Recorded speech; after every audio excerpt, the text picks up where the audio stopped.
It is now time to review New Japan King of Pro Wrestling 2025, which occurred on October 13, 2025, over there in Tokyo, Japan, at the Ryogoku Kokugan, aka Sumo Hall. This was a show that I thought was good. I thought this was a good show overall. I have very minimal complaints about the show itself.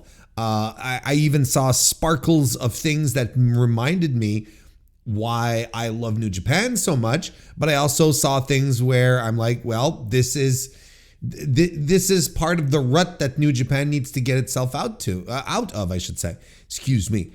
And we'll get, you'll see what I mean as we go along, but sometimes it's not just a question of the booking, and we've talked about this previously on my last New Japan review. It's not just a question of the booking. You have to wonder what kind of fire the guys have. Why are these guys, a lot of these guys who have so much promise, who have the potential to be some of the best wrestlers on the planet, why are they holding back? Why are we not just like exploding with great matches at every single turn? I don't understand it. And there's a couple of things that I don't understand about this show overall. But again, we'll get into the nitty gritty. We'll get into the details of it. But I guess my overall thought is that, and maybe this is on me. Maybe this is just on me, and I shouldn't have created this expectation for myself. But I was expecting us, the collective us fans. I was expecting us to have a full vision of what Wrestle Kingdom was going to be this year. As it was years past, we're at this point in October, we already know what the main event is, and the card just like, at least the business end of the card starts taking shape. Now it's like we have nothing. We have nothing scheduled for this card. Outside of Aaron Wolf and Hiroshi Tanahashi that we know are going to be on the card and in different matches as well. And outside of Konosuke, no, not even Konosuke. We don't even have like a solid guarantee that Konosuke Takeshita is going to be in the main event of Wrestle Kingdom. And we'll get to that in a second as well. Like, it's baffling to me that we're at this point, 2.5 months out? Like October, November, December, it's like 3-ish months out, and we've got nothing. We have nothing, and that's like, it might not be unusual for people who partake in North American professional wrestling, where it's like, oh yeah, things are always built from month to month, so it's not that big a deal. But Wrestle Kingdom is a huge deal. It's an extremely big deal, and it's selling really, really well this year, and it has the potential to be the biggest big deal they've had since the pre-pandemic, because the tickets have sold so well. So you would think that, even though one would assume that Hiroshi Tanahashi's final match ever is the ticket driver, and maybe Aaron Wolf, mainstream celebrity Aaron Wolf is maybe pushing some tickets there as well.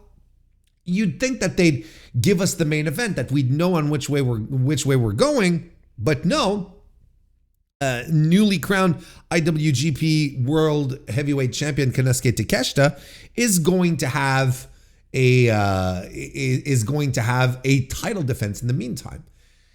So, like, I'm legitimately still baffled at what we're doing here. I don't quite understand. And a show that I felt was going to be newsworthy, that was going to give us a lot of juice and a lot of stuff to talk about, underperformed in that arena. The matches were, like I said, they were mostly all good. A couple of them were great. But, we're still left wondering a lot of things, and there's no real clarity. It still kind of feels like we're throwing things at the wall. And that, to me, is preposterous when you are setting up, your biggest show of the year. But look, what do I know, right? What do I know? I'm just a fan sitting around looking at one of his favorite promotions just like be completely on life support for the past few months, for the better part of this year, if we're being honest, right? And again, like and it's a situation I never thought we would be in, at the start of the year. Like, if you would have told me in February this year, Warren, by the end of the year, by fall, by autumn, New Japan is going to be in such a creatively destitute place, I would not believe you, because off of Gabe Kidd's breakout performances that he had at the beginning of the year in February with Yota Tsuji, right? And at Wrestle Dynasty with Kenny, I was like, this guy's going to carry the company. We're fine. I was excited for Gabe Kidd's 2025. And the company itself, the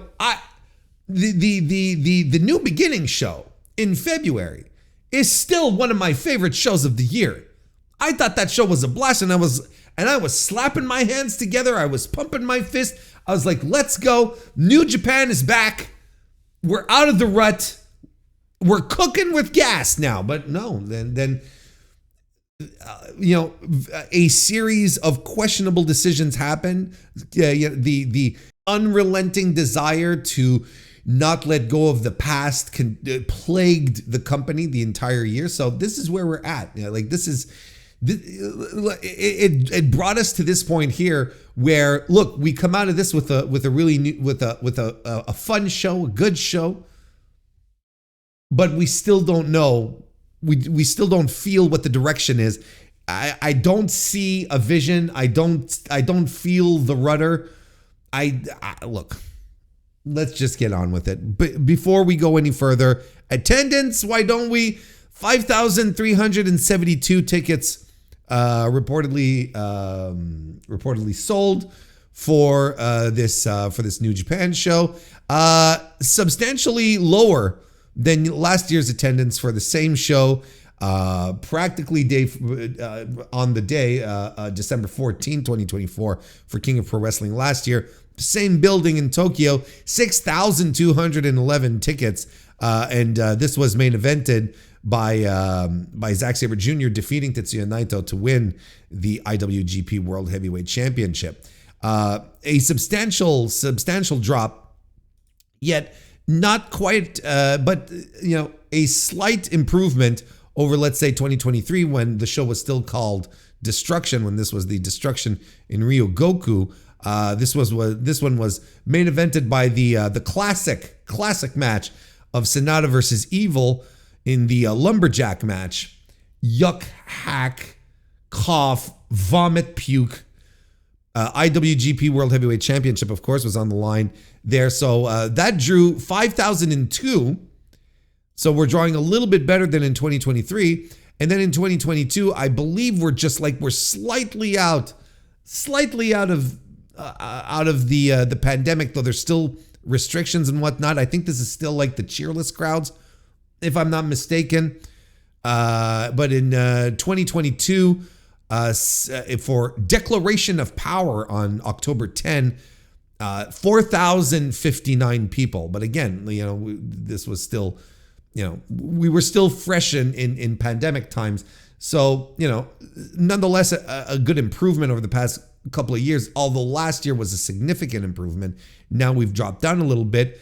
And, in 2019, we're in pre-pandemic, okay? Because when pre-pandemic New Japan, all right, King of Pro Wrestling 2019, October 14, 2019, same building, Kazuchika Okada versus Sonata for the IWGP Heavyweight Championship was the main event. 9,573. So even if people go around telling me, 5,000, still not a bad number.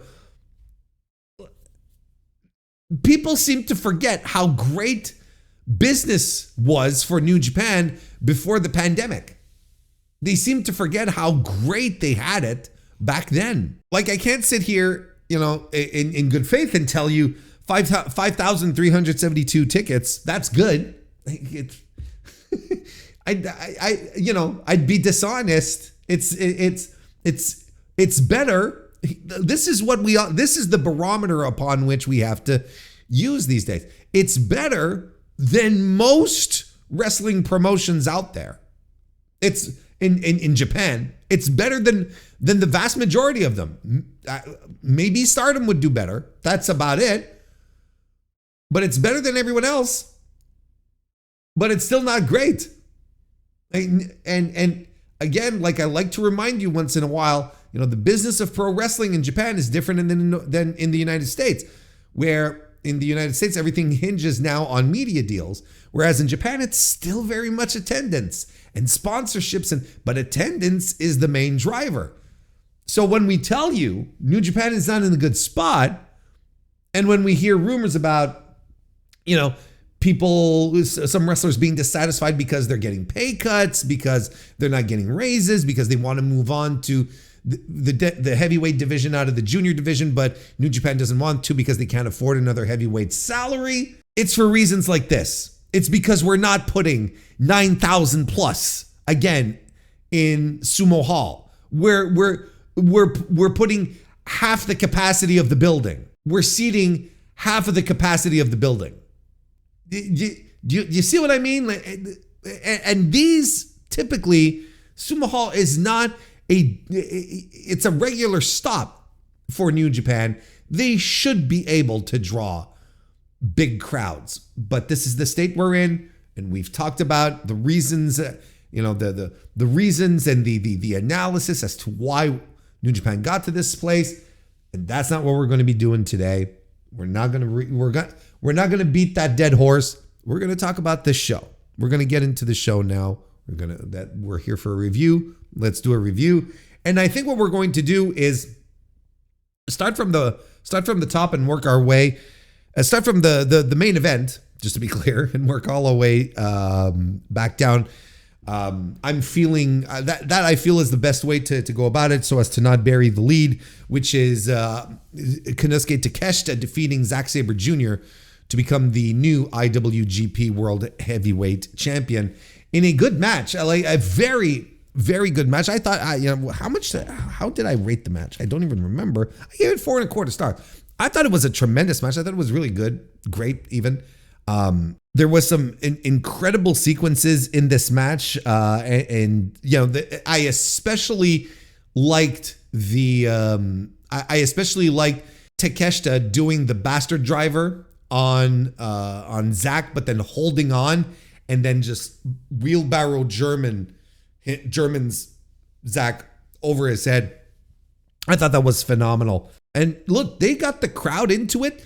They got the crowd invested into it because there's a significant amount of people who aren't necessarily on board with Takeshita being an outsider, being not a guy who goes in New Japan, being the G1 winner and now being world champion. There's a significant amount of people who aren't into it, and people were saying, the crowds are booing him. Crowds are booing him. I'm like, well, I mean, afterwards there was a lot of silence and boos in regards to his victory, but both these guys worked their ass off here. Both these guys had a really good, super strong match, which unfortunately was plagued by a bad finish.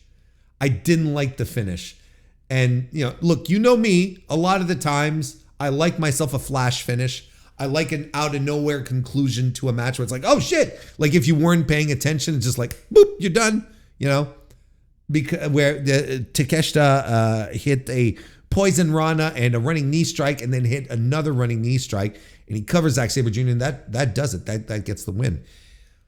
And I feel like sometimes these flash wins, especially after using like very secondary moves like the running knees, you need to have built to a dramatic conclusion, I guess, right? You have to, you build the drama to the point where you're on the edge of your seat and anyone can pull it off. But I feel like we could have gone an extra couple of minutes of these two guys like switching in and out of moves and landing more big moves and getting some really close 3 counts, I should say, or maybe a 2 count here and Wells there. And then you're like, oh, okay. And then you get the flash knee, and then you get the flash knee, and you're like, oh my God. Well, they're not flash knees. They're running knee drops, knee strikes, excuse me. And you're like, oh, okay. Then you're like, okay, I get it. All right, cool. I understand it now. Thank you. You know what I mean? Like I unfortunately feel like this was not a deserved win. And it really did feel flat. But there's, I understand, like structurally, I understand the mechanics of the match. I understand that, Takeshita had his limb worked over, right? His arm, keeping him from really laying in with the strikes and lifting him up to do because he lifts him up at some point to try and do Takeshita does. He tries to lift Zack to do the burning fire gimmick, the spinning brainbuster thing, or Falcon Arrow, whatever, you know what I'm talking about. And he can't lift him, and he immediately, like, you can see in he's favoring the arm and so on and so forth. Oh, so how is he going to get off his move? And so he gets around having to use his move where he has to use his arms by using his knees instead. But I feel like we should have got to that faster. Like, we should have got to that, excuse me, not faster. We should have got to that by Zack eating so much more shit, if that makes sense. And really having these close kickouts and making us believe that this was it. And it feels like it came up a little short. I finished watching it and I'm like, no, this wasn't it. And it made the whole thing feel a little flat, because earlier on in the match, I thought they were having really good exchanges. I thought they had a good setup, a good start, and things really started to build from that point on. I gave it 4.25 quarter stars. So look, I mean, I think by the crowd's reaction to this finish, I think it's very clear that Konosuke Takeshita does not have the New Japan crowd in the palm of his hand. He had an opportunity. He had an opportunity to do it after the match to sort of rally them behind him.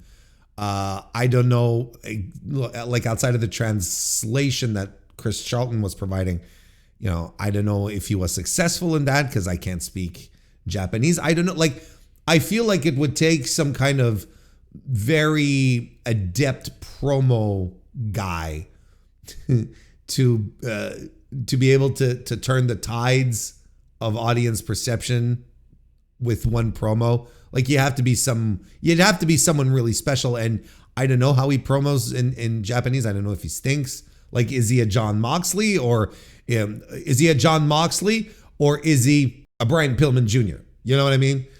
So it all ends up with him, being a champion that the audience isn't necessarily behind. Like, this is not Hiroki Goto earlier this year that people had absolutely embraced. This is not it at all.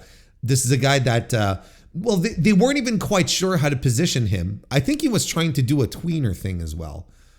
And I don't think it worked out the way they thought it would. It ended up just muddying the waters and making it more complicated for him to get himself over. I feel like when it comes to New Japan fans, I really do feel like they're fatigued of wrestlers from other who commit themselves to other places as well as New Japan, getting these spots and being put over like that. I think they're starting, Takeshita is one thing, but I think they're starting to feel that with Gabe Kidd as well. These things become, big talking points, and they're brought up in the feuds. Yota Tsuji talked about Gabe Kidd splitting his time with AEW, saying, you go off to AEW to be John Moxley's stooge and whatnot. So, I can't blame them if they feel that way.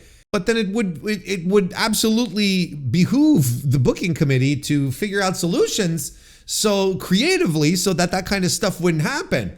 And right now, the creative committee is anything but. So Takeshita, unfortunately, is going to have to tread water right up until, well, at the very least, right up until his next defense, which might not be at Wrestle Kingdom, because after the match, Hiroki Goto came to the ring. Fully expected this to happen, by the way. I fully expected this to happen. He was put on the card in a 6-man tag. I'm like, this is the old New Japan thing where you have a main eventer on the lower card in a 6-man thing, and he's going to show up at the end of the match, and he's at the end of the show, and he's going to be the first challenger for Konosuke Takeshita. And wouldn't you know it, I was right. But here's where I was wrong. I was like, so I was thinking, oh, well, this is what they're doing. They're going to do Takeshita and Goto in the Dome. They're going to do this, they're going to give Hiroki Goto his main event in the Tokyo Dome that he never had, because he was such a he was a difference maker this year for a short while. He was a champion that the Japanese fans really did get behind, and they were like, well, listen, you're the last of the breed. You're the last of that era. We're going to give you your big Tokyo Dome moment that you never had. And what I'm talking about is like have him win, right? Have him take the belt off of the outsider and bring the title home, kind of thing. But Takeshita in the post-match press conference said that he was going to fight Hiroki Goto. He would be his next defense, but not at Wrestle Kingdom. So we're going to have Konosuke Takeshita actually have a defense of the IWGP World Heavyweight Championship before the Dome. So we can't even sit here and rest assured and be assured that Konosuke Takeshita is going to be champion getting into Wrestle Kingdom. They might just turn around and give this to Goto, and then Goto has his time against one of the younger guys. I have no idea. Look, I have an idea, but let me rephrase that. Not that I have no idea. My idea is that Takeshita keeps the title. But I thought that he was going to be fighting Hiroki Goto for the reasons I aforementioned. So I was like, and I could get behind that, and it makes a lot of sense as far as the match goes, but it clearly will not be that. Now, does that mean that I'm forfeiting my thoughts that Takeshita will be main eventing the Dome? No, I still think Konosuke Takeshita will be main eventing the Dome, because I think this is one of the rare guys who seems to understand what the assignment is when it's time to go out there and have a big time main event match. I just think that he's going to be wrestling one of the younger guys. And, to be much more explicit, I think he's going to be fighting Yota Tsuji. Let's blend together my talk of the main event with the Global Heavyweight Championship match as well, because we're bouncing around a little bit, but it all sort of ties in. Yota Tsuji defeated Gabe Kidd. He is now the new IWGP Global Heavyweight Champion, and we'll talk about the match in a second. But nonetheless, he's a guy that recently was talking about wrestling in the Dome and all of that, and Tsuji was. So maybe he was just dropping some breadcrumbs saying, hey, you know what, I'm on my way here. And it got people thinking in regards to Takeshita versus Tsuji, was like, yeah, I think that would be at the very least, it's a main event that piques your curiosity, that gets you kind of excited, where you look at the composition, you know what, this is actually interesting. Is it a ticket driver? I don't think so. I don't think this is a main event. I don't think this is a star-studded main event that will absolutely push, an extra 10,000 tickets or whatever on that name alone. I don't think so. But I think it's interesting enough to ensure that we're going to have a really solid main event. That is, if Yota Tsuji shows up and has his working boots on.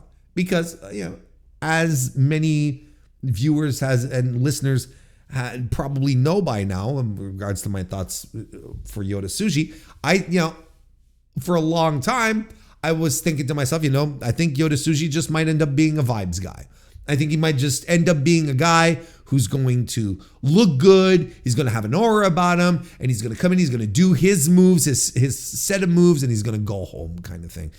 And once in a while, he's going to work really hard and have like that really great 4.5-star match that everyone's going to rave about. But he's never going to be like one of the all-time greats. However, recently, particularly in the G1, I thought his work had improved. I felt like his work was going in places it hadn't previously, which made it interesting. I felt he was trying stuff out. I thought his energy levels were up. It wasn't the same Yota Tsuji who feels like too cool for school kind of thing, and who just jives off of his big smile and his size and whatnot. It really did feel different. It really, really did feel different. So did he start this crusade to really come across as a top guy, knowing that he was going to be working the main event of Wrestle Kingdom? I don't know. But he has been discussing this. And quite frankly, I believe that a Konosuke Takeshita Yota Tsuji main event will do a lot more for the future of the company than bringing Hiroki Goto back into the main event, and Goto being who he is, in his age and whatnot. You're not quite sure how much more you can get out of him. It would go in line with the company who's like, well, finally we're going to start pushing our young guys. Which should be the case, which should have been the case for years at this point. This is the kind of result that I'm expecting. So why not have two young, hungry, big dudes? Well, I mean, particularly Takeshita. Here's the thing: is like Yota Tsuji, it's interesting. Like, he looks so tall and imposing, with the other members of the roster, but he's really, I don't think he even does I don't even think he's 6 foot, right? Yeah, he's just slightly under. He's just slightly under 6 feet, right? And Takeshita's he's a big lad. Like, he's legitimately a big guy. So I'm here talking about the big dudes, and it's like one guy is 5'11". Anyway, that's the illusion. That's just the illusion of Tsuji. And look, anyway, it doesn't matter. Two hungry guys in the main event. We've got something to prove, and one guy upon whom the company could absolutely decide to just place the weight of the company on his shoulders, right? They could just go with Tsuji and say, here's the ball, you go and run with it now. You've been wanting it. You've been wanting it. You've been asking for it. Here you go. It can't be any more disastrous than Shota Umino's performance. And I think by putting him in the spot with Konosuke Takeshita, which I feel everyone kind of agrees on, that like I like to say, this is a guy who always understands the assignment, who knows when it's time to turn it up a couple of notches for the main event, and he's a perfect candidate for this. He's a perfect guy to drag something out of another wrestler. So the question is, who will it be? Like, we still have that question going around. Who will it be? Will it be Tsuji, or will it be Hiroki Goto? So who will it be? That's the question, right? That's what's left. Who will it be?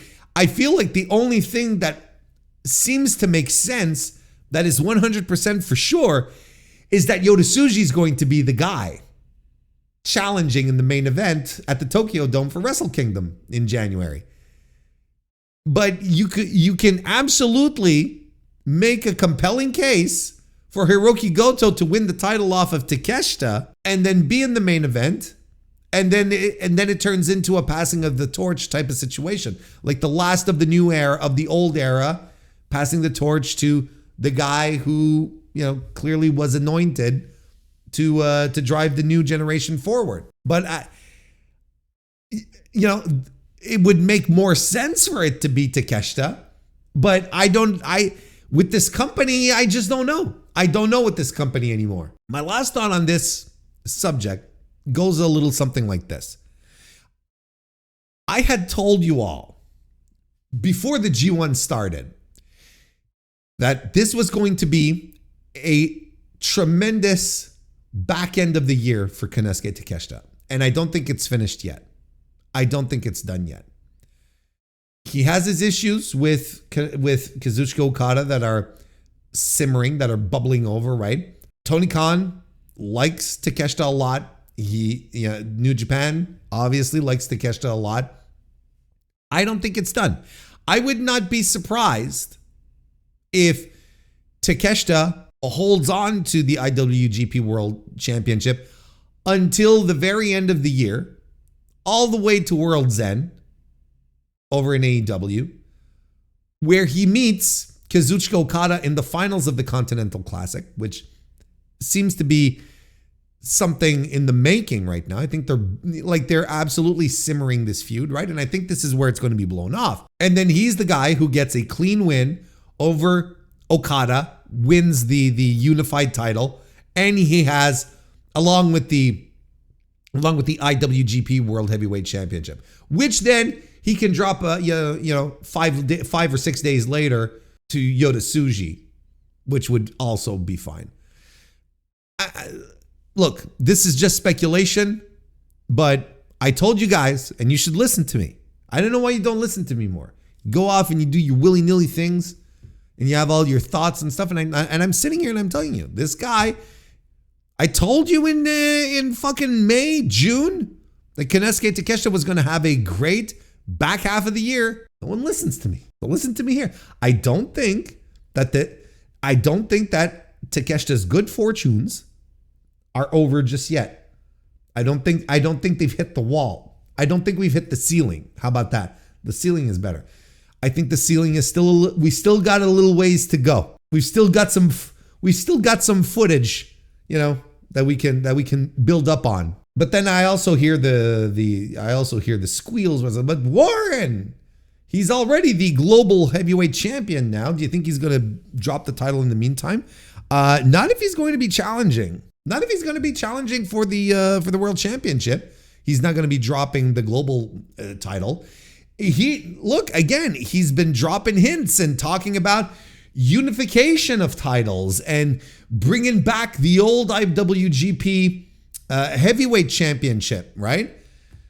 And honestly, I find the discussion of bringing back the old design very tedious in 2025.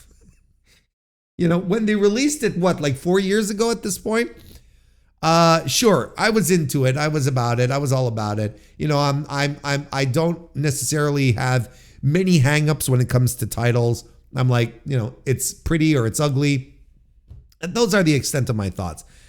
But I always had an issue with the change of the IWGP Heavyweight Championship belt because of how legitimately prestigious it had been, the weight, the significance that it had behind it, and the fact that it looked like a prize. It always looked like a prize. Like the AEW World Championship is modeled after that very belt, right? Because it looks like a prize. It looks like a championship belt a champion should be wearing, right?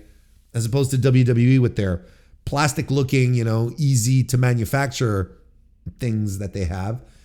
These titles look regal. They look like prizes. They look like things you want to own and more particularly want to show off. So I had an issue with that. And I had an issue with mostly, creating another timeline, because it wasn't just redesigning the belt. It was creating another championship, the World Heavyweight Championship, as opposed to the IWGP Heavyweight Championship. So now we were creating another lineage, and I had an issue with that.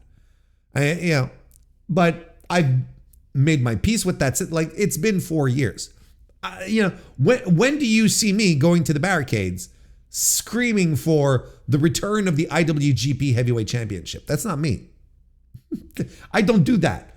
I'm sure there are people who do. I find that the voices aren't as significant as they once were. But I'm also not surprised that some people are still hung up and can't get over the hump, even if it's 4 years later. Be like, oh yeah, no, it's fine. Like, okay, I've gotten used to it, or whatever the fuck. The other belt is dead, and so for Tsuji to go around talking about bringing that title back, kind of like Okada did. Remember when Okada gave it its last run, and it's like, all right. Because when he won the G1, I think that's what it was. Something like that. He won the G1 and he was walking around with that title. Well, wasn't that it? Look, it doesn't matter. It's all kind of, why are we doing this again? Is this is the return of the IWGP Heavyweight Championship belt the biggest concern that New Japan Pro Wrestling has right now? I would argue no. I would argue that it's not even the most insignificant concern it has. Like, it's so far down the list. Let's say we did a pie chart of all the concerns. The return of the IWGP Heavyweight Championship belt would be in the other sliver. You'd have all the other concerns that would have like big pieces of the pie chart, and that there's always that one sliver that says other that could it's like 3%, right? Because it contains like all of the write-in choices, that weren't already part of the form that you could select. So that's where we're at. Like, it's not even an issue. Is that what's going to get people excited by New Japan again, bringing back the IWGP? No. So the idea is to unify these two titles again. And I don't know, is this where I don't feel like having a New Japan secondary belt rant right now. I really don't. I don't feel like it, because I want to continue talking about the show. I've been we've been around 40 minutes here, basically talking about the top of the card. I will have a belt rant soon, and for the secondary belts, that will come. But look, when is New Japan going to learn that it's just like, don't do it. Don't do a secondary title. Who cares? Like, the closest thing you ever did that made a lot of sense was the Intercontinental title, and you decided to fudge that off, and then you decide to bring back the global title for whatever reason. Was it to give it to Nick Nemeth? Was it because you wanted Nick Nemeth to be happy? Who cares? Again, not time for that rant. So I've sort of made a hodgepodge of my thoughts of both of the two top matches of the card, the Takeshita Sabre Jr. and Tsuji and Gabe Kidd. I will add that I thought Tsuji and Gabe Kidd rocked. I thought it was really good. I don't think it was as good as their match they had in February, but it was better than the one that they had in, what was it, June? When's the last time they had one other match earlier this year, and after the February match, and that was like shockingly average, but they decided to turn it up here. This was a lot of fun. This was really good. I truly enjoyed how big and physical this match was. I thought Gabe was particularly great in his selling. I thought Tsuji was on point again. Like, there's another energy to Yota Tsuji that gives me a lot more confidence in the concept of Yota Tsuji Tokyo Dome main eventer than, a year ago. I guess that's what improvement and progress is. When you wrestle, you're supposed to get better at what you do and improve. Yeah, just some great back and forth. I still love the spot where Gabe interrupts a spear with a pile driver. I think it's awesome. It looks great. The timing is impeccable, and he did two of them this time. And we have Yota Tsuji do a pair of spears, and then locks Gabe Kidd into the penultimate Young Lion move, the Boston Crab, to which he taps after struggling for a bit to get to the bottom rope. This was physical, hard work, hard knocks, good stuff. This was really good. This was really, really, really good. Tremendous match. And after the match, I guess there's some news here.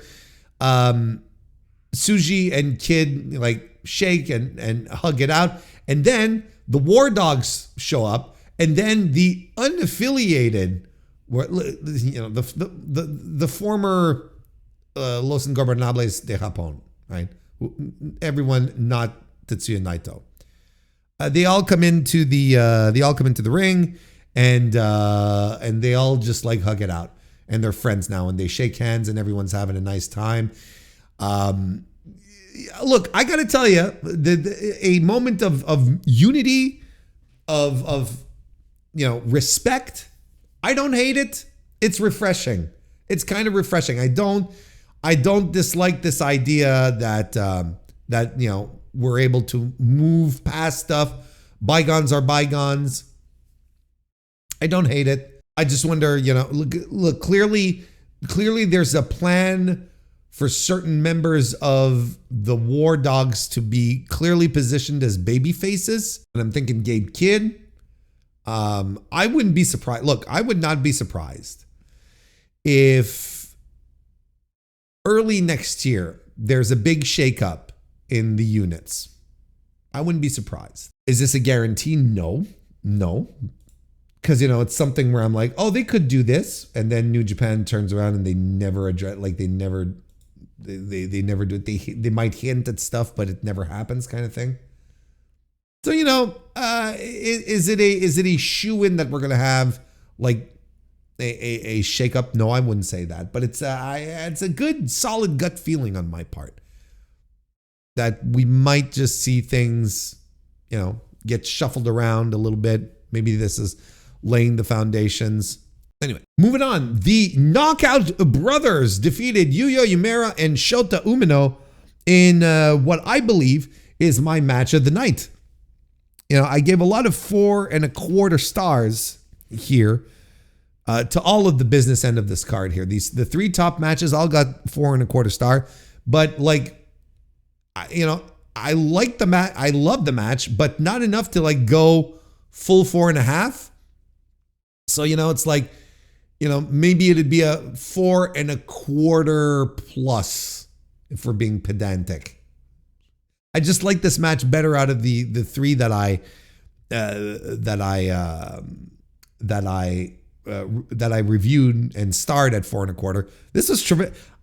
I tell you, man, these Knockout Brothers, they are a breath of fresh air. This Yuto Ice, fantastic. What a breath of, and look, this is not the next coming of Antonio Inoki. Don't get me wrong here. And Oscar, I think we're going to find out that Oscar is probably a little more limited than we think he is. But as a team, these guys rule.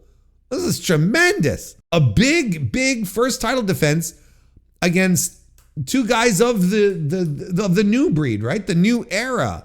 The two new guys that are supposed to be lighting it up, and they lit it up here. I thought Shota Umino looked good. I don't have many complaints. I thought he worked really hard, but Yuya once again showing the world that he's probably the guy that this company has been looking for, and for some reason we keep looking elsewhere. Yuya was awesome in this match. And so was Yuto Ice, and I thought that their exchanges, just the two of them, were particularly brutal and awesome. I love this idea where because they're doing the callback to when Uemura accidentally hurt Yuto back when they were young lions and whatnot, and that Yuto still carries that grudge, which I thought was really cool. And because he looks like a guy who would carry a grudge. And so Yumera he's working the arm, the taped up arm, which just so happens to be the same arm that he popped out, and he's working it like he arm bars and wrist locks, and I'm like, fuck, this rules. And there's this, the struggle is real, like on Yuto's side, like he's trying to get out and he can't, and he starts biting Yumera in the thigh to get him to release the hold. It was so good. Like, you know what, like really gritty and angry, and you felt like there was like a real savageness to what was going, like two guys who really don't like each other, which is what pro wrestling is supposed to make you believe. I thought this rocked. Is it going to make me want to watch World Tag League? No. Because World Tag League more often than not sucks, but what a great pairing Yuya and Shota are, first of all, and they are the perfect opponents, like foils to the Knockout Bros, who retain their titles, will probably be going into World Tag League as champions, and they'll be the guys to topple. They'll be waiting on the other side. Like that. This is probably what we're doing with Yuya Uemura and Shota Umino at Wrestle Kingdom. They're going to have their rematch. They're going to win World Tag League, and they're going to have their rematch against the Yuto, Ice, and Oscar at Wrestle Kingdom, and I'm all for it. That'll be fun. That'll be fun as hell. This was terrific. Like, this was legitimately terrific. Like, it's a great rivalry. It's a great anchor going into World Tag League next month. I've got no complaints, even though I'm not going to watch World Tag League. Evil defeated Boltin Oleg to become the never open weight champion. All right, now,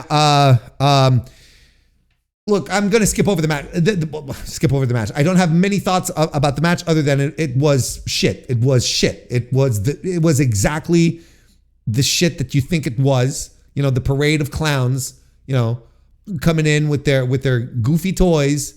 You know, all that's really missing is the squeaky shoes and the red noses. And they come in and there's ref bumps and all of the fucking usual nonsense. And then it's like, Boltin Oleg, he's fighting off all four members of the House of Torture. He's defying the odds. And you're like, we know how this is finishing. Stop it, Chris. Stop making us believe. Stop trying to make us believe. Stop trying to make us invested in this. This was garbage. This was junk. This was not good. This stunk. But what we need to focus on is after the match, right? Evil and his cronies continue to beat down on Oleg after the match. The Young Lions come in to interfere. And among those Young Lions was Aaron Wolf, making his New Japan debut, his television debut, right, outside of the contract signing thing, the press conference.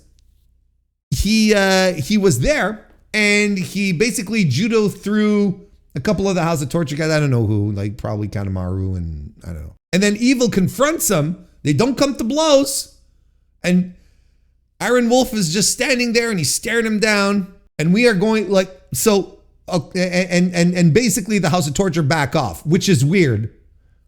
Let's be honest here. It's weird because the House of Torture, there's like a million of them now. So they could just like easily overtake them. I don't know why they felt like they had to back off of Aaron Wolf. Here are my impressions of the first appearance of Aaron Wolf on television. He's a big lad. My goodness. Like we saw it. We saw it at the press conference. You know, his suit, he was basically like bursting at the seams in his suit. He's a big dude. He's a big guy. Looks good. I thought his judo throws were good. Of course, I mean, that's his fucking bread and butter. He's a judoka, gold medalist judoka. So that's what he should be. At the very least, I shouldn't even be commenting on his judo throws. So and he got a big reaction. So he got a really, really big reaction. people know who he is. Like, he got one of the biggest reactions of the night, and it was a surprise. So it's like, okay, okay. Maybe indeed they do have something here, right? The one thing that a lot of us were very curious to see how things were going to work out for him was on the charisma front. What kind of crowd presence will he have? What kind of in-ring presence will he have? And I will tell you right now, it's not great, pal. It's very like he's very much a fighter, right? This guy is not. He didn't start fighting to be entertaining. He started fighting to beat people up and win gold medals, right? That's what he trained for. So clearly he doesn't know how to emote. He doesn't know how to connect with the crowd. He was probably told, you stand there and you bore holes through Evil's skull. You're so mad at him, right? And you just stare him down and you're unflinching. And I think there's a way to convey that in an entertaining way, in a way that makes it feel like it's part of the show, versus doing it but like in the conventional fighter sense, where you're standing across from your opponent and you're just giving him the stare. Like, he doesn't have that intensity. So look, I'm not coming here to say that Aaron Wolf is a bust, that he's not going to be able to overcome a hurdle. I think that's clearly a pain point now moving forward. I think that he just stood there like a stoic samurai style guy, like that kind of type, but without, like I said, the accompanying energy that makes a pro wrestler a pro wrestler. And I'm not saying he had to have his, like what a lot of wrestlers do because there's two extremes. You'll tell a wrestler you have to stare at him and you got to show that you're angry and that you're intense. And then wrestlers will go like this. And they'll rustle their jowls and that's the other extreme where you're like, okay, dial it back, pal. So but we're at the other end where it's just like complete stone face and unresponsive. That's the word I've been looking for. Unresponsive. And that's not necessarily the way to go. But look, that's something that he can pick up, but he's not going to pick that up as easily as, here's how you do a Canadian destroyer. When I say easily, it's not like a technique thing. Then it becomes more of a part of, who you are. And do you have that kind of thing innately within you? Some of the great charismatic pro wrestlers of all time didn't go to promo school. They just knew how to do it. They just felt it, they vibed it, and they went for it. They didn't do acting class to do it. So that might be a little harder for him to pick up. That might be more difficult for Aaron Wolf to wrap his head around, because again, like, this is a guy, all he's done all his life, all his career is train, fight, train, fight, train, fight. Not how to work a crowd. That's going to be a little more difficult, I think, on his end. He might have to overcome it. But like, he's a handsome man. Like, he has presence. It's not as if he's a complete and utter dud. Like, a guy like Bolton Oleg, to a degree, is able to, he's been constantly working on improving his in-ring charisma, and he has a couple of things working against him. Physically, he's not like immediately attractive. He doesn't have like that natural charisma. A guy like Wolf looks good on camera. He's big. I would say he's an attractive man. So he's got a lot of natural attributes that carry him halfway to this charisma thing. He just needs to work on other stuff. And yes, I guess that'll come with time. But ultimately, clearly, what we're doing here is we're setting up Wolf and Evil for the Never title at Wrestle Kingdom. So Wolf's first match in New Japan will likely be for the Never title. That's a whole other discussion. And honestly, like I don't. If you want my thoughts on it, I don't care. It's the Never title. It doesn't matter. It doesn't matter. It should be used in that capacity. It's fine. But what I'm more concerned about is this. They are clearly going to be putting him in a match with Evil, so Evil can do the House of Torture shenanigans, so that Aaron Wolf can cover whatever weaknesses his game might have out the gate. I think what they're saying here is that yes, training is going forward. Yes, he's picking up on things, but he is not ready to carry, not even carry, but to be a participant in a one-on-one match without there being some artifice added to it to, as Paul Heyman would say, highlight the positives and mask the negatives. So I think there's probably still a lot of holes in his game.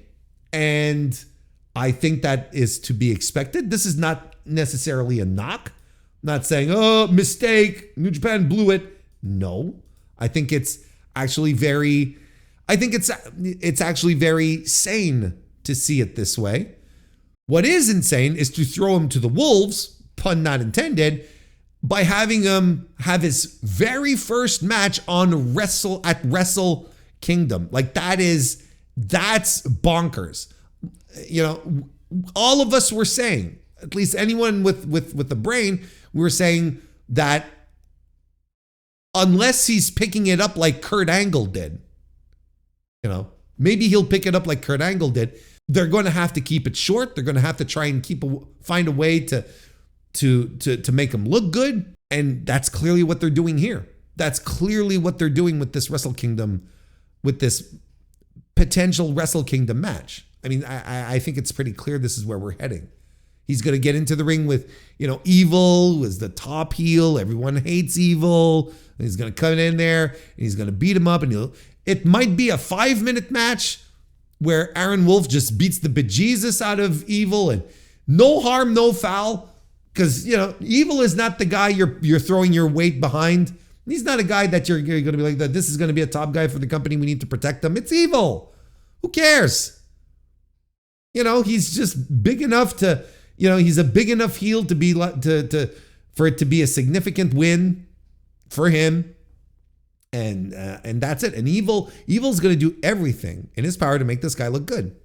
It's fine. But, yeah, you know, am I saying that the dojo system might be failing him, that he might not be ready? That, look, I don't know.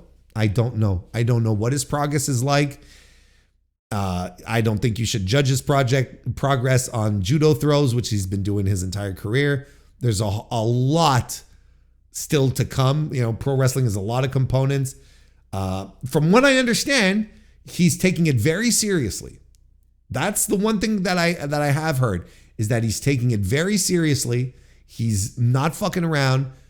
He's really putting in the work to improve, to get better, because I think he understands how much New Japan are depending on him for this. And quite frankly, I think he wants this to work. I think he wants to do this for a living. I don't think he's a flash in the pan type of guy star that's like, I'll just go do something else after. I think he really wants to do this for a living. So we'll see. We'll see how he turns out. But clearly this is a big yellow blinking light situation where it's like, well, you know, don't come into Wrestle Kingdom expecting, you know, expecting Aaron Wolf to drop a 4-star, 5-star match. That's not going to happen. It probably was not going to happen, and they took the means necessary for it not to happen by slating him with Evil. So, but look, that's where we're going. So, if anything, you know, I was saying earlier when we started this, we didn't quite know exactly where we're going with Wrestle Kingdom. Look, the match hasn't been made yet, but clearly we're heading towards Aaron Wolf versus Evil. I think that's a safe guess that that's going to be part of the Wrestle Kingdom card. Tanahashi's last match, and Aaron Wolf's versus Evil.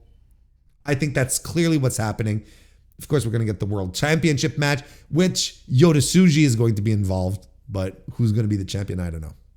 It's just bonkers to me that this approach is so wild. El Phantasmo and Hiroshi Tanahashi went to a time limit draw for the NJPW World TV Championship. This was El Phantasmo's 20th career, 20-year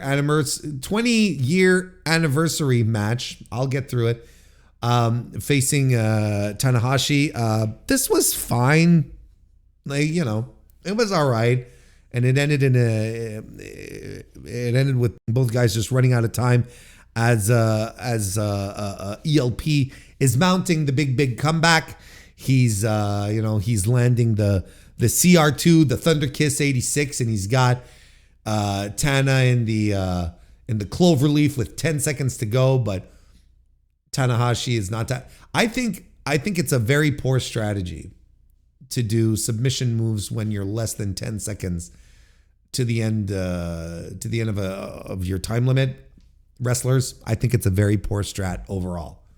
Never do that. Never do that. I think it takes too long, and it's an escape hatch for the wrestler that you're fighting. Anyway, this was also Tanahashi's last match in Sumo Hall.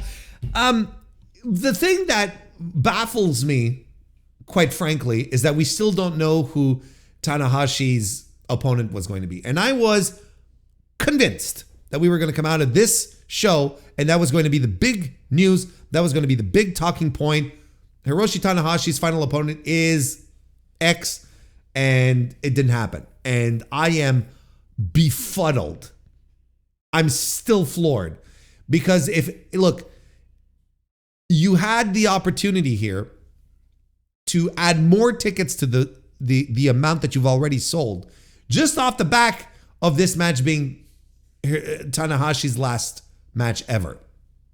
You had the potential to bring in someone, to announce someone that could drive maybe an extra, I don't know, depending on the name, an extra 2,000, 5,000, 8,000, maybe even 10,000, depending on whom, Shinsuke Nakamura. That would have been, that, you know, you would have had the potential to really add a big extra set of tickets if you had a name. And trust me, if they knew who that person was, they would have announced it.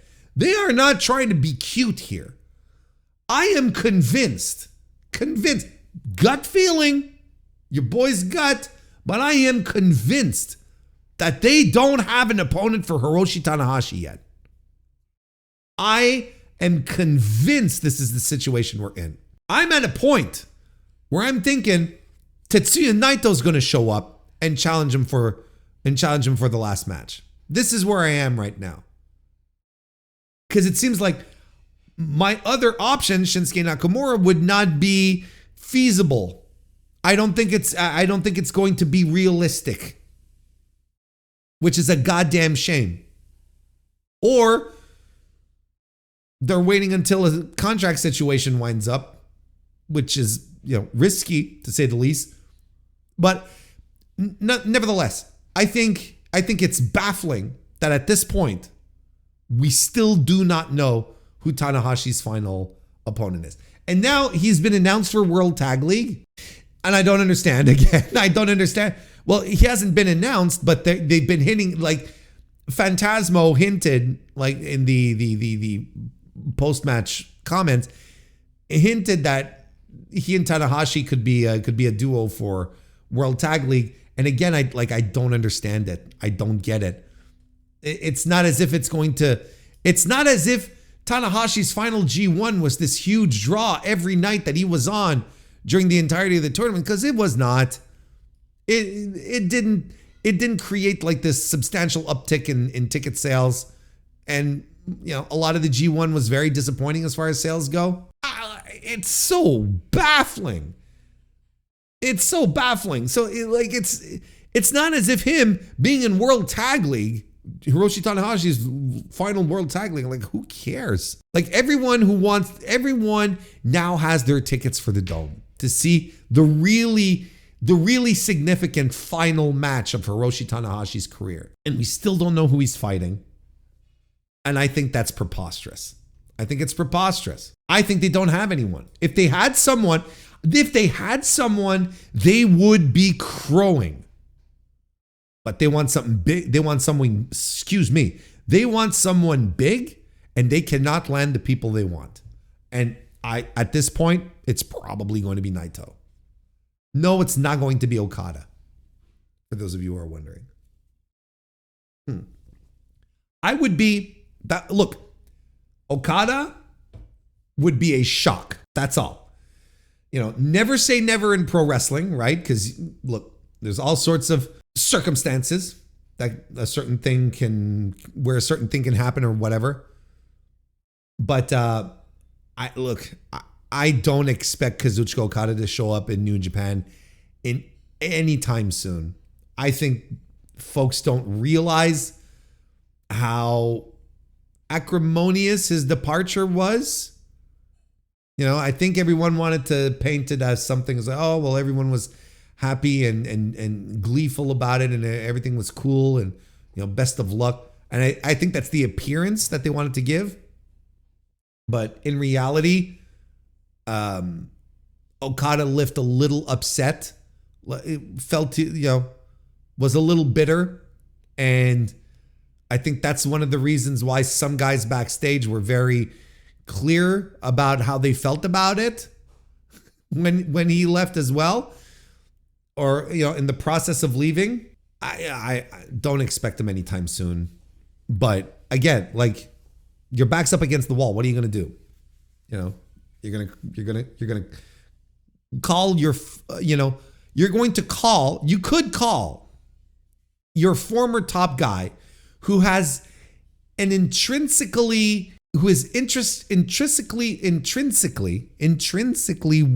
into the history of Hiroshi Tanahashi, right?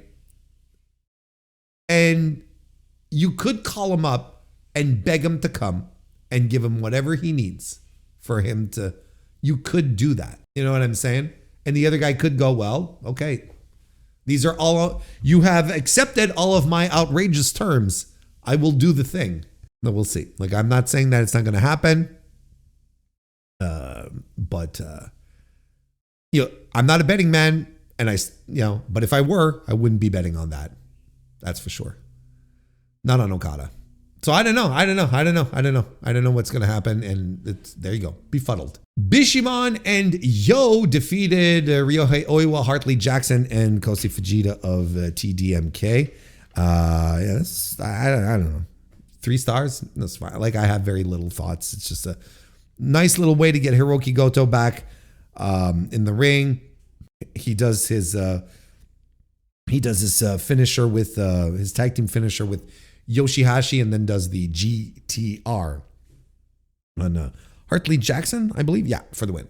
So there you go. Jula Maloney defeated Sanada in a Riot in Ryogoku fight, and I was so concerned. I was so concerned that this match was going to be a pile of ass. But I enjoyed myself. I thought it was pretty good.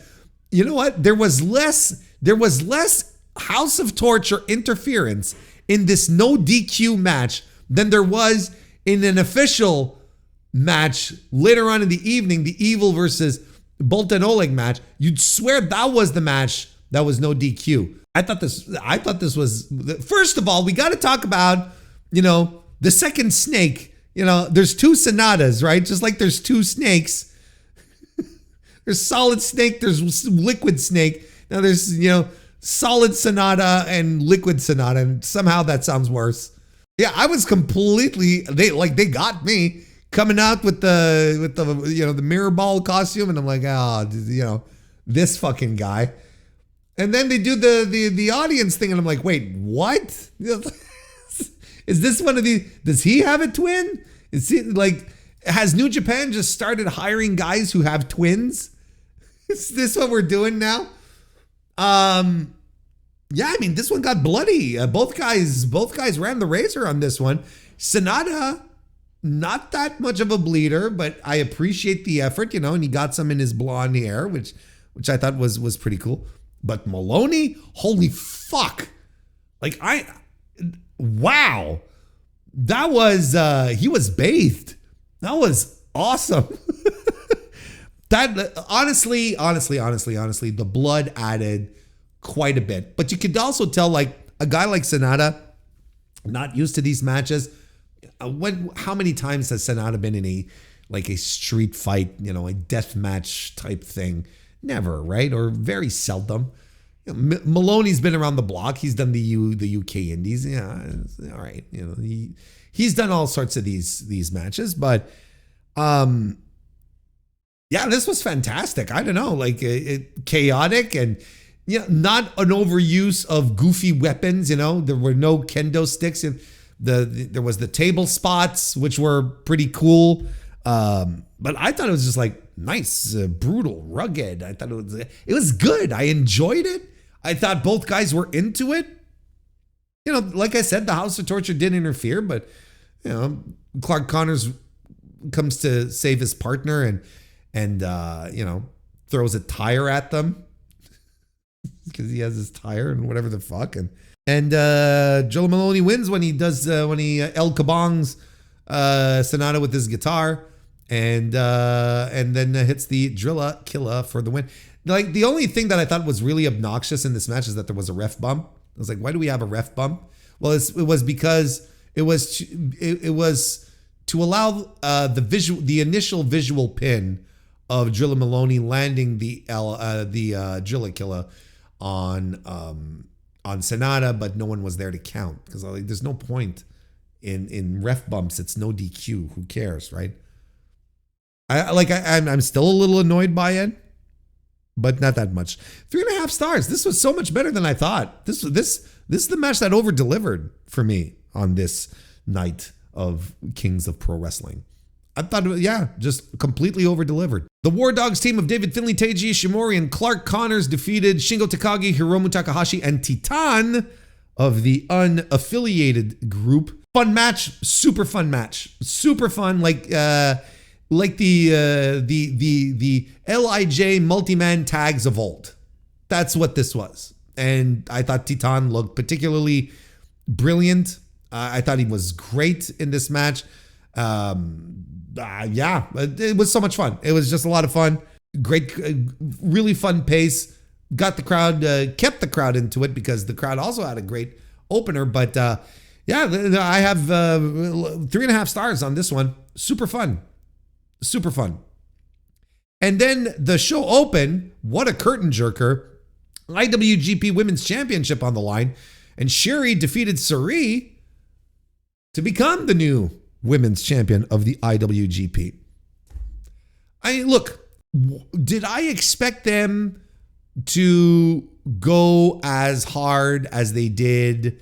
Let's say, did I expect them to go as hard as they did, in their 30-minute time limit match back in February on the Sari show? No, that's still one of my favorite matches this year. I didn't expect that. Because of what I was expecting. This is what I was expecting. They're going to get 8 minutes in the middle of the card. Third match from the top, 8 minutes. But they start off the show. And I'm like, oh, motherfuckers. Instead, you see what you're starting off the show with Sari and Shuri, usually the spot for the Young Lions, right? And I'm like, this is how you're starting your show. And then I'm like, oh, so they're going to get 8 minutes, They're going to get 8 minutes for the curtain jerker. This stinks. They went 15 minutes. What? That rules. That was actually really cool. And they made the most out of every minute they had here.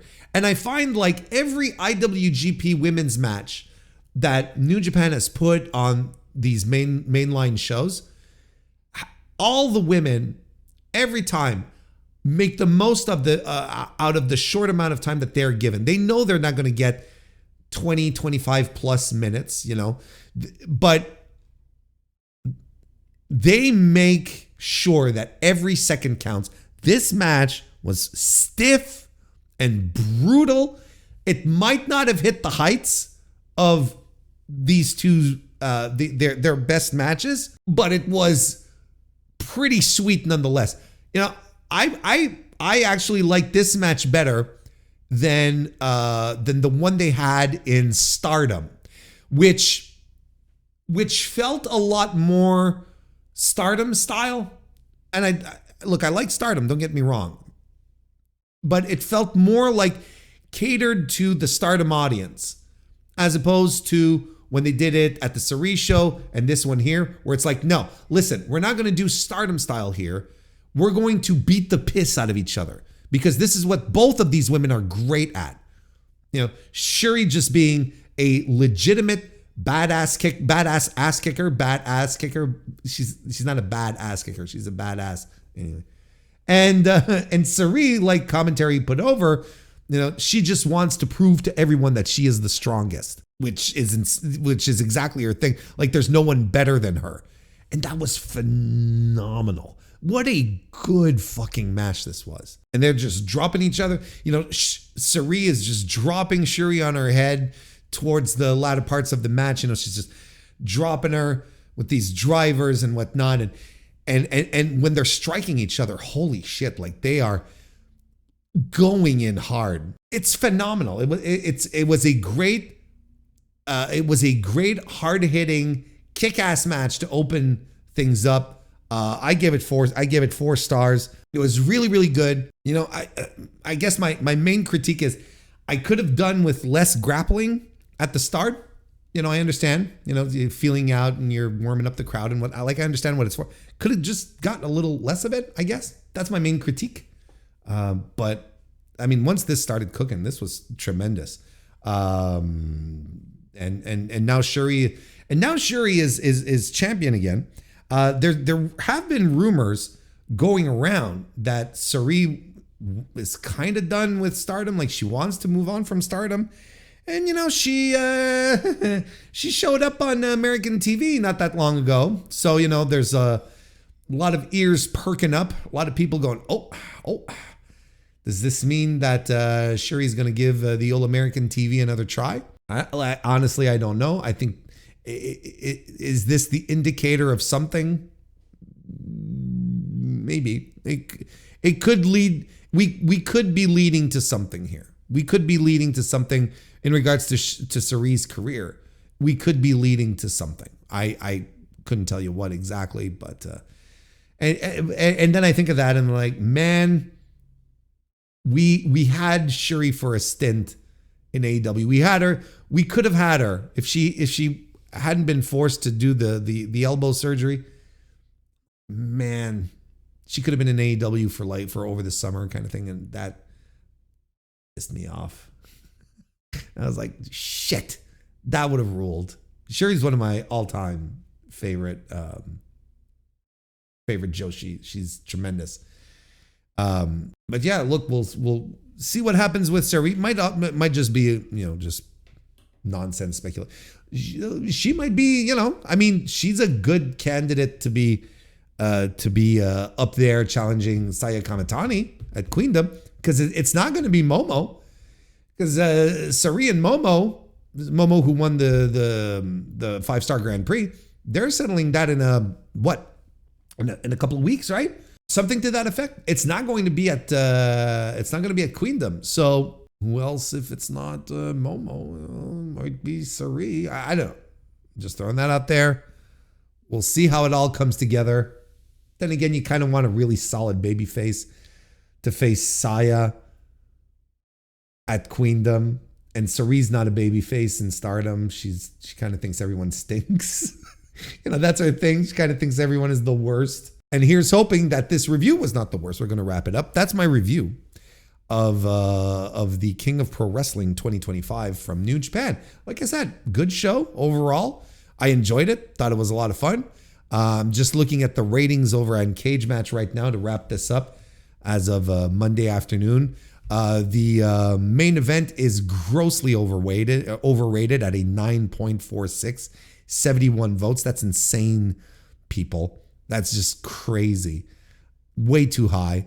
9 point, but it'll probably come down, I guess, if more votes come in. But I mean, there's a lot of people voting 10 on that one. Holy mackerel. 8.79 for Suji versus Kid, which sure, okay. 8 for the Knockout Brothers, 8.08 Knockout Brothers versus Umino and Umera. I think that's super low. And 1.91 for Evil versus Oleg Bolton. Deserved. And an 8.03 for Shuri versus Sari, which is kind of where that I think that's right. That's all good. What should I watch, Warren? Any recommendations? Absolutely the tag team match. I think that's great. The women's title, I think as well, is an easy recommendation. Look, as are the two last matches, the global heavyweight match and the world heavyweight match. I think they're both very good. They're both excellent matches. That would be, but you know what? Like you won't hate this card. This card is very good. Like you like if anything, you know, you skip the Evil match until you see, you know, until the post match so that you can see the Aaron Wolf angle. Skip the Bishamon TMDK match unless you really want to see Hiroki Goto's first match back. You won't be bored by this show. This is a good show. It's a good show. I enjoyed it. I enjoyed it tremendously. I think a lot of the ratings on Cage Match right now are being skewed via, you know, people we like and don't like. I think it's heavily skewed that way. Anyway, yeah, that would be those would be my recommendations. And that would be my review of King of Pro Wrestling 2025.